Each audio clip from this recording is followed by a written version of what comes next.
made these important topics from this model paper 2.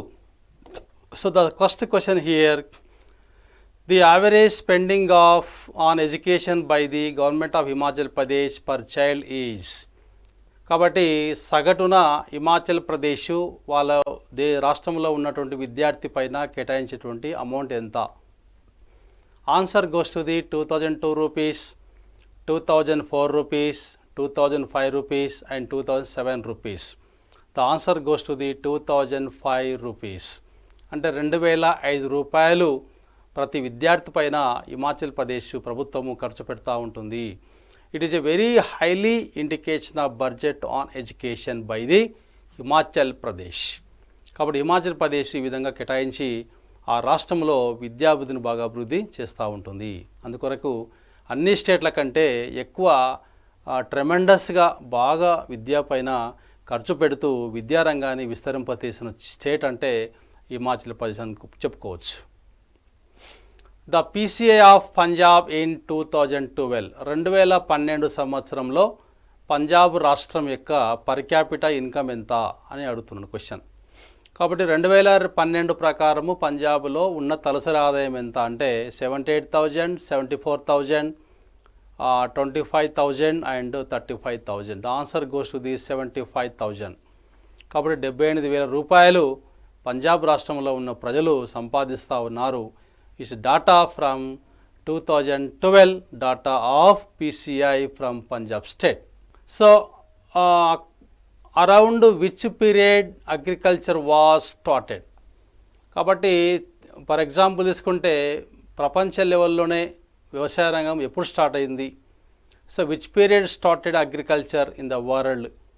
అరౌండ్లీ తీసుకుంటే మనకు 12,000 years ago, 11,000 years ago, 10,000 years ago, 9,000 years ago. So the answer goes to the first one, that is a 12,000 years ago. 12,000 సంవత్సరాల కంటే ముందే ప్రపంచ లెవెల్లో agriculture sector అనేది start కావడం జరిగింది. The PDS program related which of the following these? So PDS means public distribution system అనేది ఒకటి ఉంది. కాబట్టి ఈ పబ్లిక్ డిస్ట్రిబ్యూషన్ సిస్టము ఎప్పుడు మనకు దేనికి స్టార్ట్ అవుతుంది, ఎందుకో రిలేటివ్ ఉన్నాయి కింది అంశాల్లో. So what are the main relation below these options for the PDS? That is ration shops, anganwadis and mid day meals, all the above. Answer goes to the all the above. కాబట్టి అన్నిటికీ సంబంధించిన అంశమే public distribution system. That is ration shops belongs to the PDS program, Anganwadis belongs to the PDS program, and midday meals also program belongs to the public distribution system. It is one of the right answer goes to the D. All the above is a right answer for this question. Find the odd one out. కింది వాటిలో add one out ఏది? ఒకటి భేదంగా ఉంటుంది, మిగతావన్నీ ఒకదానికి సంబంధించి ఉంటాయి. కాబట్టి here life expectancy rate, per capita income, expected years of schooling, cost of dress. So ఇక్కడ కానిది ఏది? ఒకటి మాత్రం వేరేగా భేదం కనిపిస్తూ ఉంది, అది the answer, cost of dress. But remaining belongs to the HDI. The life expected rate ratio, per capita income, expected years of schooling, these are all belongs to the human development index components, but remaining is not belongs to the HDI. So 3 are equal position of HDI, one is wrong, that is a cost of dress. Standards of living is measured by real dash per capita. So standards of living depend upon the average income of the population. The standards of living depend upon the national income. The standards of living depend upon the per capita income. So which per capita income? NI, national income, NNP, net national production, GDP, gross domestic production, NDP, net domestic production. The answer goes to the GDP. So the people of Kudankulam demanded this energy. Kudankulam project ekkada undi anedi aduguta unne question tavaraku Tamil ఉంటుంది. So it is one of the uranium project or a nuclear project. But people of Tamil Nadu or Kudankulam peoples are demanded which energy? వాళ్ళకు ఏ energy కావాలని కోరుకుంటున్నారు? Renewable energy, nuclear energy, tidal energy and also wind energy. The answer goes to the A, that is a renewable energy. అంటే తిరిగి ఉత్పత్తి చేయబడే ఉత్పత్తికి మాత్రమే వారు అవకాశం ఇస్తున్నారు. So they are opposition of nuclear projects or union projects in Kudankulam Tamil Nadu. So right answer goes to the A, renewable energy. అంటే తిరిగి ఉత్పత్తి చేయబడే ఏవైతే ఉత్పత్తి ఉంటుందో వాటికి ఎక్కువ ఇంపార్టెన్స్ ఇస్తూ ఉన్నారు కుడంకులంలో ఉన్నటువంటి ప్రజలు. Where factors other than income are important aspects of our lifes. దీనిలో ఏది important? Relationship, education, moral values and fraternity. All the above. The answer goes to the D, answer correct. That is A all the above is a right answer. So that is a where factors other than income are important aspects of our lifes, relationship, education and also moral values from fraternity. Find the correct fair. కింది వాటిలో correct fair ఏది? Country one side HDI ranking in 2012. ఒకవైపు దేశం ఇచ్చాడు, 2012లో HDI rank ఇచ్చారు. So Norway first rank, USA third rank, India 136, next China 101 rank. Okay, so these are the important ranking position. Answer A, only 1 right answer. B 1, 2 right answers. C 1, 2, 3 right answers. But D is all correct. 1, 2, 3 and 4 answers are correct in the HDI and country. So Norway in the year of, so they got first rank from the HDI in the year of 2012. Next USA third rank, 136 rank got by the India and 101 by the China. So these are all correct. You can position, taken any one question rising from these HDI and countries, you can easily answer here. So the right answer goes to the 9th question, that is a D answer. Find the wrong ones. దీంట్లో ఒకటి రాంగ్గా చేయబడింది, అది ఏది గుర్తుపట్టాలి. One side state and second side literacy rate 2011. Kerala 93.91%, Himachal Pradesh 83.78%, Andhra Pradesh 66.66%, Rajasthan 67.06%. The answer goes to the Andhra Pradesh. It is a wrong one. So here Kerala 93.91% right answer. Next Himachal Pradesh 83.78 right answer. Rajasthan 67.6% right answer. But wrong answer goes to the third option, that is Andhra Pradesh 66.66%. It is wrong answer of Andhra Pradesh for literacy rate in the year of 2011. Next, arrange the following Himalayan subdivision from west to east. ఇక్కడ తీసుకున్నాం sub divisions ఏ విధంగా ఉన్నాయి, west నుంచి east వరకు తీసుకోవాలి. West నుంచి east వరకు తీసుకుంటే ఏ విధంగా ఉన్నాయని తీసుకుంటే మనకి ఈ విధంగా కనిపిస్తూ ఉంటుంది. ఇండియాకి సంబంధించి తీసుకుంటే హియర్ వెస్ట్ నుంచి ఈ ప్రాంతం నుంచి ఇక్కడ హిమాలయస్ ఉంటాయి, ఈ ప్రాంతం నుంచి ఇక్కడ వరకు ఏ విధంగా విస్తరించి ఉన్నాయి. So we are going to the from west to east side. So here which is the right here? Kashmir Himalayas, Himachal Himalayas, Darjeeling Himalayas, Arunachal Pradesh Himalayas. So A option 1, 2, B option 1, 2, 3 and 4, C option 1, 2, 3, D none. The answer goes to the 1, 2, 3 and 4. These are all right answers. The Himalayas from Kashmir Himalayas, second Himachal Pradesh Himalayas, third one Darjeeling Himalayas and fourth one Arunachal Pradesh Himalayas. These are all orderly comes here. So these are all right answers. The answer goes to the option B. Find the correct fair. కింది వాటిలో correct pair ఏది? ఇక్కడ Zojila, it is A, next one Photula, next one Banihal, next one Khardungla. So these are important way. So greater Himalayas, Zanskar, Pir Panjal and Ladakh. కాబట్టి 4 అంత కరెక్టా కాదా ఒకసారి చూడాలి. A 1 only correct, B 4 only correct, D none. But C answer is correct, all correct. 1, 2, 3 and 4 are all correct. C is a right answer for this 12th question. Next one, odd one out, ఇక్కడ ఒకటి భేదంగా ఉంటుంది, మిగతావి కరెక్ట్గా ఉంటాయి. Loo hot and dry winds ఒకటి. B puna Andes region. Mistral Alps. Pampero South America. Which is the right answer? Goes to the A is the right answer. A is a hot winds సంబంధించింది. D అనేవి ఇవి cool winds సంబంధించినవి, అంటే ఇవేమో చల్లని గాలులకు సంబంధించినవి, అదేమో వేడి గాలికి సంబంధించినవి, అంటే వేడి పవనాలు మరి చల్లని పవనాలు అంటారు. ఏ ఈజ్ ఏ వేడి పవనాలు. లూ విండ్స్ అనేవి hot and dry winds. But puna కానీ మిస్ట్రల్ అండ్ పాంపెరో బోరా ఇవన్నీ ఉంటాయి, ఇవన్నీ కూడా మనకు చలిగాలి చల్లగాలు చెప్తూ ఉంటారు. So these are all cool winds. BCD. A is a hot wind. The answer goes to the A, that is A 13th. Next flying jet aircraft related layer. మనకు Jet Airways ప్రయాణం చేసేటువంటి అది ఏది layer ఏది అంటున్నాడు ఇక్కడ. Which layer related to jet aircrafts. కాబట్టి jet air విమానాలు నడుస్తూ ఉంటాయి, మనకు ఆవరణాలు ఉంటాయి. ట్రోపో ఆవరణము, స్ట్రాటో ఆవరణము, థర్మో ఆవరణము, మిసో ఆవరణము, ఎక్సో ఆవరణం, కొన్ని ఆవరణాలు ఉంటాయి. ఏ ఆవరణంలో ఏది ప్రాముఖ్యత కలిగి ఉంటుంది అనేది ఇక్కడ కావాలి. సో ట్రోపోస్పియర్ మానవులకు సంబంధించింది, జంతువులకు సంబంధించింది. Mesosphere it belongs to the కొన్ని రకాల వాయువులకు సంబంధించింది. థర్మోస్పియర్ ఇట్ టెంపరేచర్ సంబంధించింది. But answer goes to the stratosphere.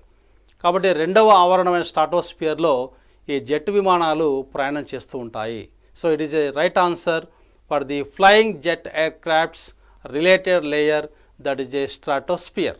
So the crafts dash watermelon, muskmelon, cucumber are related which season. కాబట్టి ఏ సీజన్కు సంబంధించినవి ఇవన్నీ కూడా. వాటర్ మిలన్ కావచ్చు, మస్క్ మిలన్ కావచ్చు, కుకుంబర్ కావచ్చు. ఈ 3 రకాల పంటలు ఏ కాలంలో పండిస్తూ ఉంటారు? ముఖ్యంగా ఎక్కువ 90% పండిస్తూ ఉంటారు. Kharif season, rabi season, zaid season, none. The answer goes to the C, right answer. In zaid period the harvesting cultivation of the farmers watermelon, muskmelon and cucumber ఇవన్నీ కూడా పండిస్తూ ఉంటారు. అవి ఆ కాలంలో పండబడుతూ ఉంటాయి. ఇది one of the Indian agriculture status, Kharif, Rabi and Zaid. Next one ఇక్కడ NALCO BALCO aluminium plants are located which of the following state. ఈ నాల్కో కానీ ఈ బాల్కో అనే అల్యూమినియం ప్లాంట్స్ ఉంటాయి. ఆ ప్లాంట్స్ ఏ స్టేట్కి సంబంధించినవి? మనకు అనేక రకాల అల్యూమినియం సంబంధించిన ప్లాంట్స్ ఉన్నాయి. ఈ ప్లాంట్స్ ఎక్కడెక్కడ ఉన్నాయంటే చాలా ప్రాంతాలు, వెస్ట్ బెంగాల్లో ఉన్నాయి, బీహార్లో ఉన్నాయి, ఉత్తరప్రదేశ్లో ఉన్నాయి, కొన్ని ఉంటాయి. దీంట్లో NALCO BALCO 2 important aluminium plants are located which states of India? West Bengal, Telangana, Bihar and Odisha. Odisha as A right answer. Odisha రాష్ట్రంలో ఈ నాల్కో బాల్కో అనే అల్యూమినియం ప్లాంట్స్ ఏర్పాటు చేయబడి ఉన్నాయి. The answer goes to the D option, right answer. So the largest delta in the world is dash delta. కాబట్టి అతిపెద్ద delta ఏది? ఇచ్చిన వాటిలో Ganga, Mahanadi, next one Sundarban and Godavari. The biggest and largest delta in India, that is A Ganga.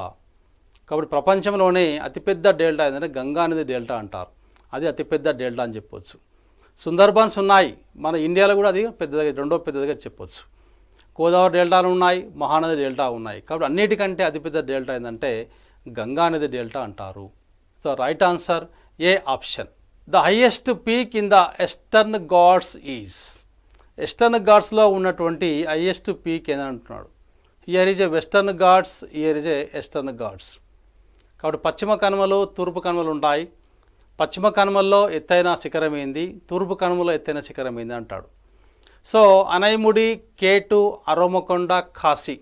మనకి ఇచ్చిన క్వశ్చన్లో right answer అరోమకొండ, Chintapalli దగ్గర ఉంటుంది.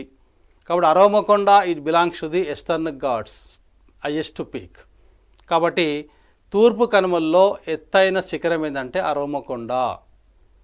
మళ్ళీ పశ్చిమ కనుమలో ఎత్తైన శిఖరం ఏంటంటే అనైముడి వస్తుంది, ఫస్ట్ ఆన్సర్.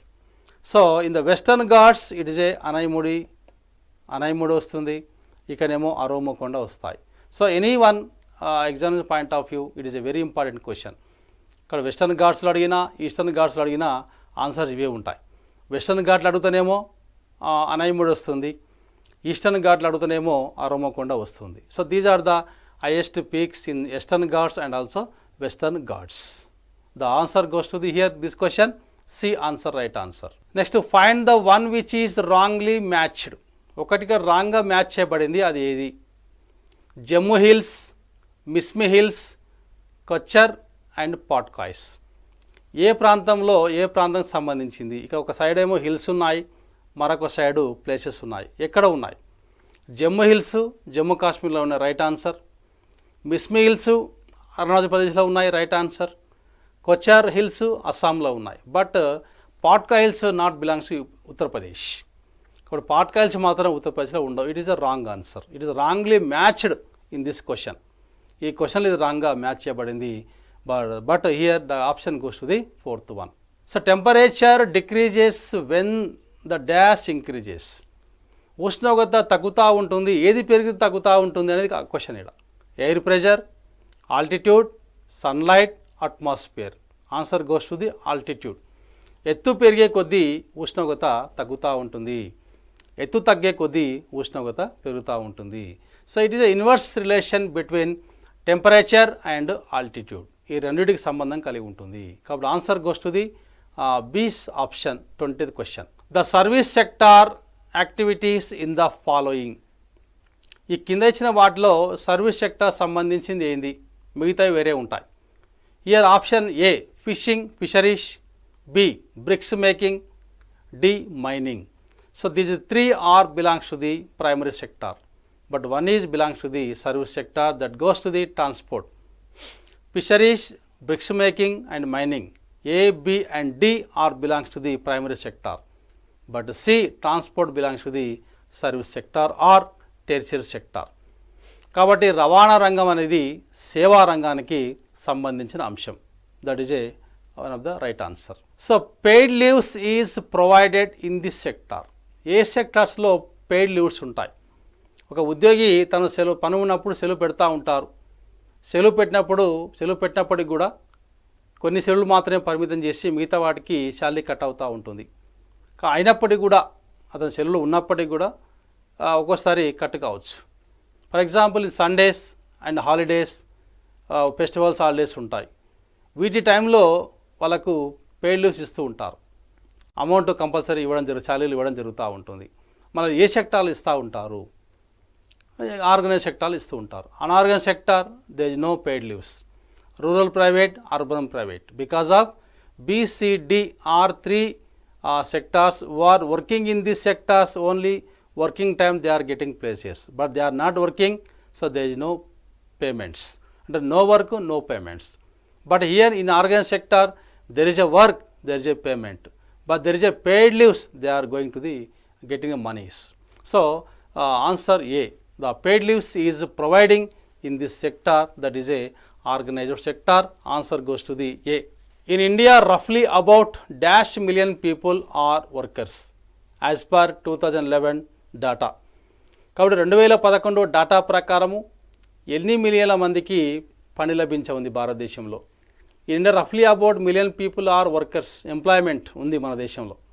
అంటే 460 మిలియన్స్ మందికి మన దేశంలో మాత్రమే ఎంప్లాయ్మెంట్ ఉంది. మళ్ళీ మిగతా remaining peoples are unemployed.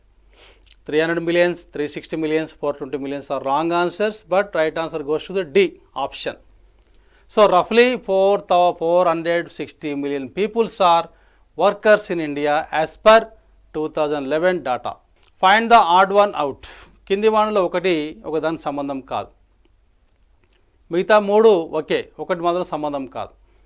Basket weaver, potter and gardener, ABD are primary sector, but astronaut belongs to the service sector.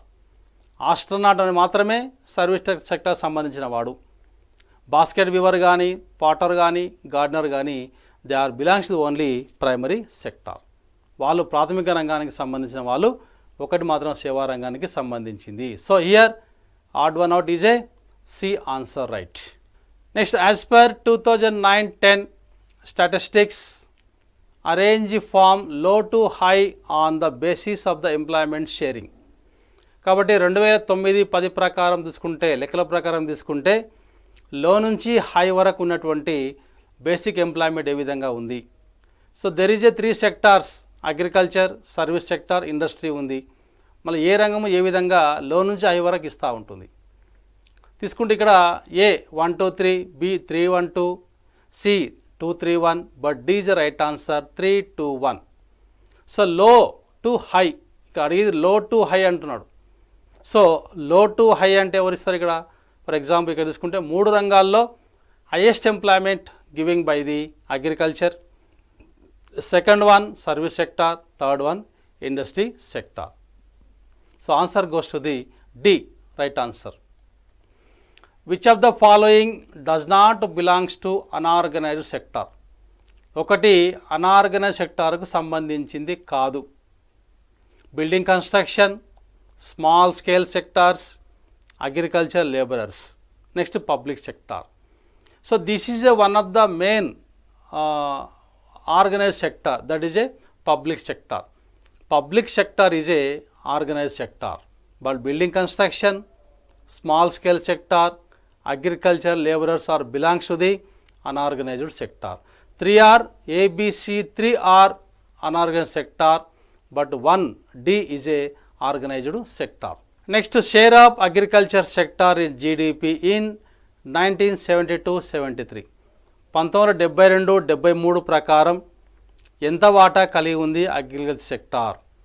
అంటే what is the main important share of agriculture sector in GDP in the year of 1972-73.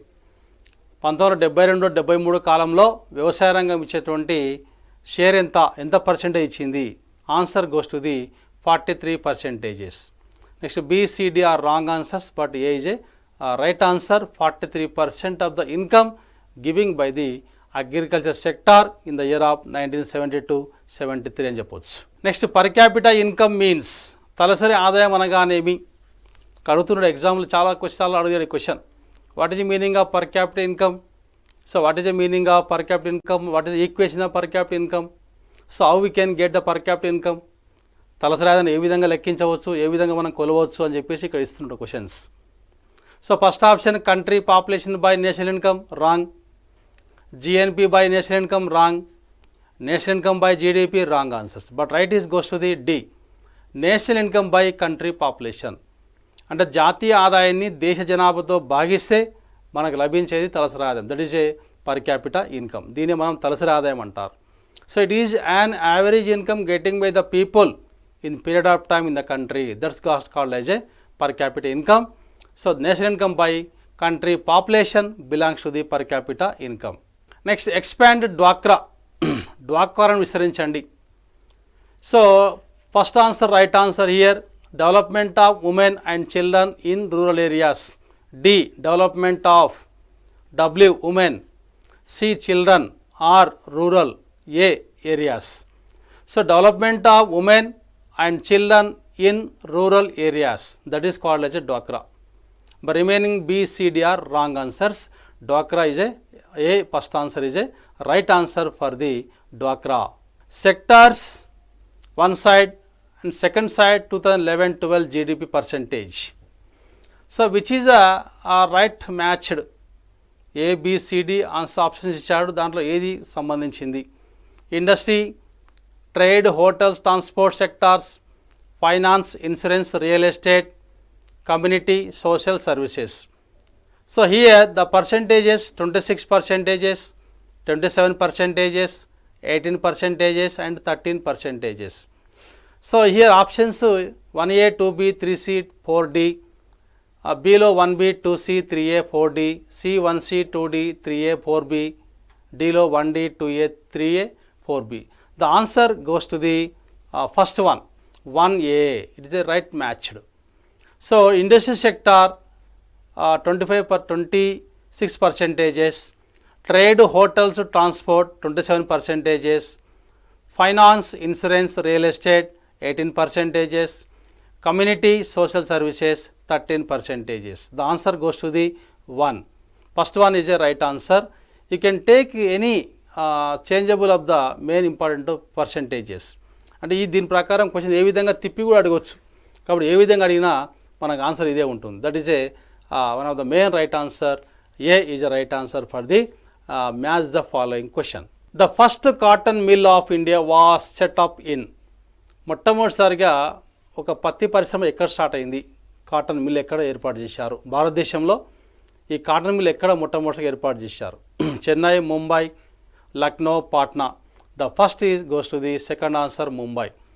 ముంబైలోనే మన దేశంలో మొట్టమొదటిసారిగా first cotton mill ఏర్పాటు చేయడం జరిగింది. It is a direct answer. Next, the first cement plant was set up in India in 1904 in. మొట్టమొదటిసారిగా cement పరిశ్రమ ఎక్కడ ఏర్పాటు చేయబడింది? 1904 సంవత్సరంలో. 1904లో ఏ రాష్ట్రంలో ఈ సిమెంట్ పరిశ్రమ ఏర్పాటు చేశారు? That is a Chennai. The first cement factory or plant established in the place of Chennai, Tamil Nadu in the year of 1904. Next, which one of the following countries has the largest telecom network in Asia? ఆసియా కాంటినెంటల్లోనే ఏది largest telecom network ఉన్న country ఏది? దీంట్లో ఇచ్చిన వాటిలో India, China, America, Russia. But highest goes to the India. Answer goes to the India, first option. So India has the largest telecom network in Asia. కాబట్టి ఆసియాలో అతిపెద్ద టెలికామ్ నెట్వర్క్ కలిగిన దేశం ఏంటంటే భారతదేశం అని చెప్పాలి. So answer goes to the a right answer. So what is the historical, ఇక్కడ Sher Shah Suri Marg now called. What is the historical Sher Shah Suri Marg now called? ఒకప్పుడు హిస్టరీలో షేర్షావాడ్ అనే వ్యక్తి పరిపాలన చేశారు, రాజు పరిపాలన చేశాడు భారతదేశాన్ని. ఎవరి కాలంలో? మొఘల్ పీరియడ్లో. ఈ మొఘల్స్ పీరియడ్లో షేర్షా సూరి భారతదేశ చక్రవర్తిగా ఉన్నాడు. ఆయన ఉన్నప్పుడు వేసిన రోడ్డును ప్రస్తుతం మాడిపోయి వేయడం జరిగింది. దానికి కొన్ని నెంబర్స్ ఇచ్చారు. కాబట్టి ఏ రోడ్ను మనం షేర్షా సూరి మార్గ్గా పిలుస్తారు? NH7, NH2, NH1, NH5. The NH1C answer is belongs to the 34 question. కాబట్టి NH1 అనేది ఈ షేర్షా సూరి మార్గుగా దాన్ని ఏర్పాటు చేయడం జరిగింది. దానికి నేమ్ కూడా ఇవ్వడం జరిగింది. It is one of the historical one of the moment taken by the Sher Shah Suri in his period. The width of the broad gauge railway track is. Railway నిర్మాణం చేసినప్పుడు there is a 3 types of gauges. That is a broad gauge, narrow gauge, meter gauge. So the 3 types of the gauges are there. But here broad gauge యొక్క దాని యొక్క ఎంత metres కలిగి ఉంటుంది అంటే పట్టాల మధ్య విస్తరణ ఎంత ఉంటుంది? 1.75 meters, 1.87 meters, 1.97 meters, 1.67 meters. The answer goes to the D, correct answer. It is the previous examination also asking this question. That is the width of the broad gauge railway track is dash 1.67 meters. అంటే 1.67 metres ఆ broad గేజ్ని ఏర్పాటు చేయబడి, అంటే పట్టాల మధ్య ఉన్నటువంటి మధ్య దూరాన్ని బట్టి ఆ బ్రాడ్ గేజా నేరో గేజా మనం ఈజీగా అర్థం చేసుకోవచ్చు. బ్రాడ్ గేజ్ అంటే 1.67, ఓకే. నేరో గేజ్ అంటే 0.77. మరి అదేవిధంగా ఇంకొక గేజ్ ఉంటుంది, అది మీటర్ గేజ్ అంటే 1 మీటర్ మధ్య తేడా ఉంటుంది. ఆ విధంగా meter gauge, narrow gauge and broad gauge. So broad gauge belongs to the 1.67 meters. Soils is formed by the process of. కాబట్టి సాయిల్స్ అనేవి కూడా ఏర్పడతా ఉంటాయి. దేని ప్రకారం ఏర్పడతా ఉంటాయి అంటే ఒక దగ్గరికి ఇసుక రేణువులను ఒక దగ్గర చేరుస్తూ ఉంటాయి. దేని ప్రకారం? దానికి ఒక పేరు చేశారు. దాన్ని వెదరింగ్ అంటామా, denudation, gradation and erosion. The answer goes to the weathering. Weathering అనే ప్రాసెస్ ద్వారా ఈ సాయిల్స్ అనేవి కూడా ఫామ్ అవుతూ ఉంటాయి. Then we are going to the cultivation agriculture on that land. That is a weathering is a very important for the soil formation. The first international earth summit was held in. కాబట్టి ఏ సంవత్సర కాలంలో మొట్టమొదటి అంతర్జాతీయ earth summit జరిగింది? ఎక్కడ జరిగింది? Important. First one ఎక్కడ జరిగింది, ఎప్పుడు జరిగింది? 1922లో జరిగింది. కానీ ఎక్కడ జరిగింది? Warsaw, Tokyo, New York and Rio de Janeiro. The answer goes to the 4th one. Rio de Janeiro అనే ప్రాంతంలో డి అనే ఆప్షన్ మనకు రైట్ ఆన్సర్ అవుతుంది. The first international earth summit was held in Rio de Janeiro. Which purpose? To save earth. కాబట్టి భూమిని రక్షించుకోవాలి, pollution నుంచి రక్షించుకోవాలి, గ్రీన్ హౌస్ నుంచి రక్షించుకోవాలి, దీని కొరకు ఏర్పాటు చేయబడింది. So they discussed many points to protect our earth from the pollution and different ways. So that is A Rio de Janeiro is a right answer for this question. Tax on imports is an example of. Imports పైన వేసే tax ఏది? Example ఏం చెప్పుకుంటాం? Terms of trade, collateral, trade barriers and foreign trade. Trade barriers is a right answer. Typical SHG usually has. SHG self help groups అంటారు. కాబట్టి self help గ్రూప్స్లో ఎంతమంది మహిళలు సభ్యత్వం కలిగి ఉంటారు అనేది question. A 15 to 20 members, B 50 to 100 members, C less than 10, D 100 to 200. The answer goes to the A, that is a 15 to 20 members are usually membership in self-help groups. కాబట్టి స్వయం సహాయక బృందాలు అంటారు. గ్రామీణ ప్రాంతాలలో మహిళలు పొదుపు చేయడం ద్వారా ప్రభుత్వం నుంచి అనేక రకాల లోన్స్ పొందుతూ ఉంటారు, తిరిగి వాటిని తిరిగి చెల్లిస్తూ ఉంటారు. దానివల్ల వాళ్ళకి ఏమేర్పడుతుందంటే ఎకనామిక్ పవర్ ఏర్పడుతూ ఉంటుంది. So this purpose the government sector of the different states in India they are giving some borrows to the womens to protect the save the women. So SHG అనేది 15 నుంచి 20 మంది లీడర్స్ అక్కడ పనిచేస్తూ ఉంటారు. Answer goes to 39A.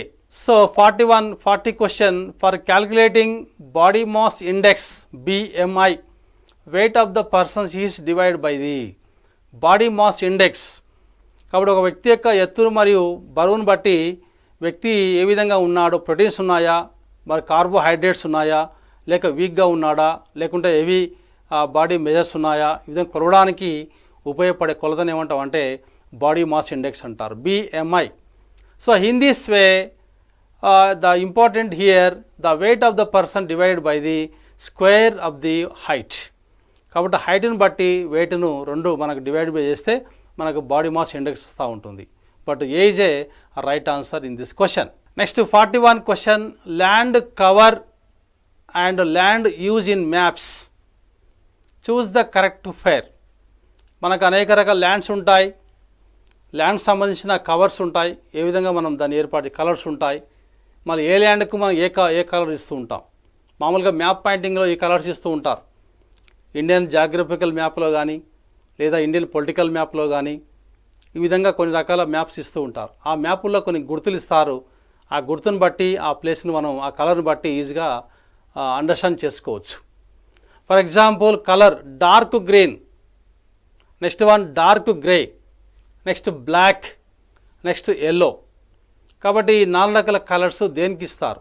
ఫారెస్ట్కి ఇస్తామా, మౌంటైన్స్కా, బౌండరీస్కా, platies or స్వాంప్స్కి ఇస్తామా? ఆన్సర్లో A 1 and 2, B 1, 2, 3, C only 4. But D is the right answer. 1, 2, 3, 4 are correct. అంటే డార్క్ గ్రీన్ దేనికి సంబంధించిన అంటే ఫారెస్ట్కి సంబంధించినవి, అది డార్క్ గ్రీన్ ఉంటాయి ఫారెస్ట్ అన్నీ కూడా. Next one dark grey, mountains colours dark గ్రేలో వేస్తుంటారు. నెక్స్ట్ వన్ బ్లాక్, బౌండరీస్ నిర్మాణం చేస్తుంటారు బ్లాక్ కలర్లో. Next yellow, plateaus and swamps ఇవి వేస్తూ ఉంటారు. So these one side land cover and other side colours. ఆ కలర్స్ని బట్టి ఆ ప్లేస్ మనం గుర్తుపెట్టుకోవచ్చు. డార్క్ గ్రీన్ ఉందనుకోండి, that belongs to the forest. మరి బౌండరీస్కి ఏ కలర్ వేయాలని డౌట్ వచ్చినప్పుడు మనం బ్లాక్ కలర్ వేసుకోవాల్సి వస్తూ ఉంటుంది. ఈ విధంగా పటంలో మనకు ఇస్తూ ఉంటారు. Map reading and map location ఇవన్నీ ఉంటాయి. వాటన్నిటిలో ఇవన్నీ ఇమిడీకృతం చేస్తూ ఉంటారు. కాబట్టి it is also one of the knowledge from the geography. So the answer goes to the T is a correct answer for 41 question. So it is one of the raw material used in making of glass and ceramic. ఒక raw material మనం ఒక దాంతో తయారు చేస్తూ ఉంటాం, ఒక వస్తువు తయారు చేస్తాం. సిరామిక్ అనే వస్తువులు తయారు చేస్తుంటాం. గ్లాస్ అండ్ సిరామిక్ వస్తువులు ఉంటాయి కొన్ని. మళ్ళీ దేన్ని ఉపయోగించి ఆ వస్తువులు తయారు చేస్తూ ఉంటాం. For example wash basin. ఈ వాష్ బేసిన్ దేంతో తయారు చేస్తుంటాం? What is the main important glass and ceramic from this following? That is a feldspar, barytes, limestone and mica. The answer goes to the feldspar. ఈ feldspar అనే ఒక ముడి పదార్థం ద్వారా ఈ గ్లాస్ అండ్ సిరామిక్ వస్తువులను తయారు చేస్తూ ఉంటారు. It is a previous question. ఇది గతంలో చాలాసార్లు అడగడం జరిగింది. ఇది very important question. The famous slogan Swaraj is my birth right and I shall have it given by. కాబట్టి స్వరాజ్యం నా జన్మ హక్కు, దీన్ని సాధించి తీరుతాను అని చెప్పిన వ్యక్తి ఎవరు? చెప్పిన ఫ్రీడమ్ ఫైటర్ ఎవరు? ఇక్కడ కింద the Swaraj is my birth right and I shall have it, నేను పొందగలుగుతాను అని చెప్పిన వ్యక్తులు ఎవరు? ఇక్కడ కింది వారు ఎవరంటే Subhash Chandra Bose, Lala Lajpat Rai, Bal Gangadhar Tilak, Bipin Chandra Pal. So C is the right answer. Bal Gangadhar Tilak slogan given by this one, that is a swaraj is my birth right and I shall have it అని చెప్పడం జరిగింది. కాబట్టి ఆయన ఈ స్లోగన్ ఇవ్వడం ద్వారా మనకు స్వరాజ్యం పైన, స్వాతంత్రం పైన ఒక కళ అనేది నెరవేరడం జరిగింది. So answer goes to the C is a right answer. Next the slogan Chalo Delhi, on to Delhi given by. Chalo Delhi, Delhi వెళ్దాం, లేక చలో ఢిల్లీ, ఢిల్లీ పోదాం, ఆన్ టు ఢిల్లీ, ఇవన్నీ ఏది చెప్పుకున్నా ఒకటే క్వశ్చన్ అవుతుంది. సో ఎవరిచ్చారు ఈ స్లోగన్ను? ఎందుకు ఇచ్చారు?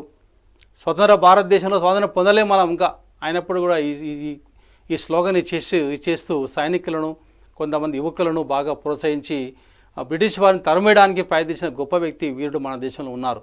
దాంట్లో 1 Subhash Chandra Bose, M K Gandhi, Tilak and Bhagat Singh. The slogan given by the Subhash Chandra Bose, Netaji. ఆయన ఈ చలో ఢిల్లీ అనే పదాన్ని యూజ్ చేయడం ద్వారా స్వాతంత్ర్యానికి పురికొల్పడం జరిగింది. That is answer goes to the A, that is Subhash Chandra Bose. Golconda Patrika related. Golconda పత్రిక తెలంగాణ సాయుధ పోరాటం తర్వాత గోల్కొండ పత్రిక చాలా ప్రాముఖ్యత పెరిగింది తెలంగాణ రాష్ట్రంలో. హైదరాబాద్ స్టేట్లో ఈ గోల్కొండ పత్రిక చాలా ప్రాముఖ్యత కలిగి ఉంది. 1948లో జరిగిన తెలంగాణ సాయుధ పోరాటం కావచ్చు, 1969లో జరిగిన తెలంగాణ ఉద్యమ పోరాటాలు కావచ్చు, ఈ పోరాటాల పైన ప్రజలను ఎంకరేజ్ చేయడానికి అనేక పత్రికలు వెలిచాయి. ఆ 2 పత్రికలో గొప్ప పత్రిక గోల్కొండ పత్రిక. దీనికి ఎవరికి సంబంధించి, దీన్ని ఎవరు స్థాపించారు, దీన్ని ఎవరు ముందుకు తీసుకుపోయారు? ఇక్కడ Vaddiraju brothers, Madapati Hanumantha Rao, Suravaram Pratap Reddy and M Krishna Rao. The answer goes to the Suravaram Pratap Reddy. సురవరం ప్రతాప్ రెడ్డి గారు ఈ గోల్కొండ పత్రిక ద్వారా అనేక రకాల విషయాలను ప్రజలకు చేరవేయడం జరిగింది. It is one of the useful patrika to getting the independence from the Hyderabad and also Hyderabad Nizam నుంచి స్వాతంత్రం పొందడానికి ఈ పత్రిక చాలా ఉపయోగపడ్డదని చెప్పొచ్చు. The first chief minister of Hyderabad. హైదరాబాద్కు మొట్టమొదటి చీఫ్ మినిస్టర్ ఎవరు? హైదరాబాద్ రాష్ట్రానికి సంబంధించిన మొట్టమొదటి ముఖ్యమంత్రి ఎవరు? ఆయనే ఫస్ట్, ఆయనే last. The first and last chief minister of Hyderabad Burgula Ramakrishna Rao. So Burgula Ramakrishna Rao was a first chief minister of Hyderabad. Next Tanguturi Prakasam, Bezawada Gopal Reddy, అదేవిధంగా Mir Osman Ali Khan. They are not belongs to the first CM of Hyderabad, but Burgula Ramakrishna Rao is a first CM Hyderabad, first and last one. The first answer is a right answer for this question. Hyderabad was integrated into the Indian union on. Hyderabad రాష్ట్రము భారతదేశం ఎప్పుడు విలీనమైంది, ఎప్పుడు విలీనం చేయబడింది? That is September 17, 1948. It is a right answer, direct answer ఇది. September 17, 1948లో Vallabhbhai Patel గారు భారతదేశం నుంచి ఢిల్లీ నుంచి హైదరాబాద్ రావడం, ఉస్మాన్ అలీ ఖాన్ గారు స్వాగతం చెప్పడం, ఆయన ఆధ్వర్యంలోనే హైదరాబాద్ నగరాన్ని, హైదరాబాద్ రాష్ట్రాన్ని భారతదేశం విలీనం చేయడం ద్వారా భారతదేశంలో విశాల దేశంగా మిగిలిపోయింది. సో ఎప్పుడు జరిగింది అంటే ఇది సెప్టెంబర్ 17, 1948లో జరిగిందని చెప్పాలి. In which year Vinoba Bhave started the Bhoodan movement. భూదాన ఉద్యమాన్ని వినోబా భావే గారు ఎప్పుడు స్టార్ట్ చేశారు? That is April 18, 1951. కాబట్టి చాలామందికి చాలా గ్రామాలలో భూస్వాములు ఉంటారు, మధ్య రైతులు ఉంటారు, చిన్న రైతులు ఉంటారు, ఉపాంత రైతులు ఉంటారు, భూమి లేని కూలీలు ఉంటారు. కాబట్టి భూమి లేని కూలీల కొరకై, భూమిని ఇవ్వడానికై, మరి భూస్వాముల దగ్గర నుంచి భూమిని సేకరించి వాళ్ళ పేరు మీద, పేదవాళ్ళ పేరు మీద పట్టా చేసిన గొప్ప వ్యక్తి ఆచార్య వినోబా భావే గారు. ఆయన ఈ భూదాన ఉద్యమాన్ని పోచంపల్లి నుంచి ఆయన స్టార్ట్ చేయడం జరిగింది. ఎన్నో లక్షల ఎకరాలను సేకరించేసి పేద ప్రజానీకానికి పంపిణీ చేయడం జరిగింది. అది ఎప్పుడు జరిగిందంటే ఏప్రిల్ 18, 1951లో దీనికి శ్రీకారం చుట్టారు శ్రీ వినోబా భావే గారు. ఇది answer goes to the A is a right answer. Next one, Gulamgiri and Satyashodhak Samaj related which of the following leaders. ఈ క్రింది వాటిలో గులాంగిరి అనే ఒక పుస్తకం ఉంటుంది, సత్యశోధక సమాజం అనే ఒక వ్యవస్థ ఉంటుంది. ఈ రెండింటి కూడా సంబంధించిన ఒక వ్యక్తి కింద 4 వాళ్ళు ఎవరు? B R Ambedkar, Babu Jagjivan Rao, all the above. The answer goes to the Mahatma Jyotiba Phule. ఈ మహాత్మా జ్యోతిబా ఫులే గారు గులాంగిరి అనే ఒక పుస్తకం రాశాడు. అదేవిధంగా సత్యశోధక్ సమాజ్ అనేక సమాజం నిర్మించాడు. కాబట్టి ఈ రెండు కూడా ఈయనకు సంబంధించినవి అని చెప్పొచ్చు. So it is one of the main important Mahatma Jyotiba Phule giving the important phenomenon to the society, that is a Gulamgiri and Satyashodhak Samaj. So next, one jati, one god and one religion for all these ideas preached by. కాబట్టి ఒకే జాతి, ఒకే దేవుడు, ఒకే మతం అనే అంశాల గురించి ఎవరు ఉద్బోధ చేశారు, ఎవరు చెప్పడం జరిగింది అంటే ఇక్కడ Swami Dayananda Saraswati, Swami Vivekananda, Narayana Guru. Next one, Ramaswamy Periyar. The answer goes to the Narayana Guru. ఈ నారాయణ గురు అనే గొప్ప వేదాంతి, మేధావి ఈ one jati, one god and one religion అనేటువంటి స్లోగన్స్ను ఇవ్వడం ద్వారా అన్ని మతాలు, అన్ని కులాలు, అన్ని భాషలు, అందరి దేవుడు ఒక్కడే అని చెప్పడానికి ఆయన ఈ స్లోగన్ ఇవ్వడం జరిగింది. దట్ ఈజ్ ఏ నారాయణ గురు. ఇక స్వామి దయానంద సరస్వతి, ఈయన ఒక ఆర్య సమాజం స్థాపించడం ద్వారా సమాజ ఉద్ధరణకు పాటుపడడం జరిగింది. రామకృష్ణ మిషన్ స్వామి వివేకానంద స్థాపించేశారు. అదేవిధంగా అనేక రకాల వ్యక్తులు ఈ విధంగా స్థాపించేసి ప్రజలను బాగా చైతన్యం చేయడానికి చాలా కృషి చేయడం జరిగింది. So these are the next one, Adi Hindu and Jagan మిత్ర మండలి స్టార్టెడ్ బై. ఆది హిందూ ఉద్యమాన్ని కానీ, ఈ జగన్ మిత్ర మండలి సంఘాన్ని కానీ ఈ స్థాపించిన వ్యక్తులు ఎవరిలో కింది వారు అంటే మనకు భాగ్యరెడ్డి వర్మ గారు వస్తారు. ఈ belongs to Telangana, Hyderabad state. Ramaswamy Iyer, next B Ramakrishna Rao and Pandit Ramadevi. But answer goes to the C, Bhagya Reddy Varma. So the original name of Bhagya Reddy Varma, major Bagaiah. ఈ started many important institutions and also organisations and also important పత్రికాస్. దట్ ఇస్ ఆది హిందూ మరి జగన్ మిత్ర మండలి రెండు స్థాపించడం ద్వారా అట్టడుగు వర్గానికి ఎక్కువ ప్రాముఖ్యత ఇచ్చాడు ఈ భాగ్యరెడ్డి వర్మ గారు. తెలంగాణలో ముఖ్యంగా హైదరాబాద్ నగరంలో ఈ కులాలు మతాలు లేకుండా సమాజ స్థాపన కొరకు కృషి చేసిన వ్యక్తి ఈ భాగ్యరెడ్డి వర్మ గారు అని చెప్పొచ్చు. Next, Tenugu Patrika started from Inugurthi, Warangal by. Warangal నగరంలోని ఇనుగుర్తి అనే గ్రామం నుంచి ఈ తెనుగు అనే పత్రికను స్టార్ట్ చేసిన వారు ఎవరు కింది వారిలో? Tenugu Patrika started by from Inugurthi, Warangal district. That is Roram Pratap Reddy, Umar Khayyam, Vaddiroju brothers and Narasimha Rao. So there is a answer goes to the C, Vaddiraju brothers. ఈ వద్దిరాజు బ్రదర్స్ అనే వారు ఇద్దరు బ్రదర్స్ ఉంటారు. వాళ్ళిద్దరు కలిసి తెనుగు పత్రికను స్థాపించేశారు. తెలంగాణ ఉద్యమాన్ని విస్తరింపచేయడానికి బాగా కృషి కూడా చేయడం జరిగింది.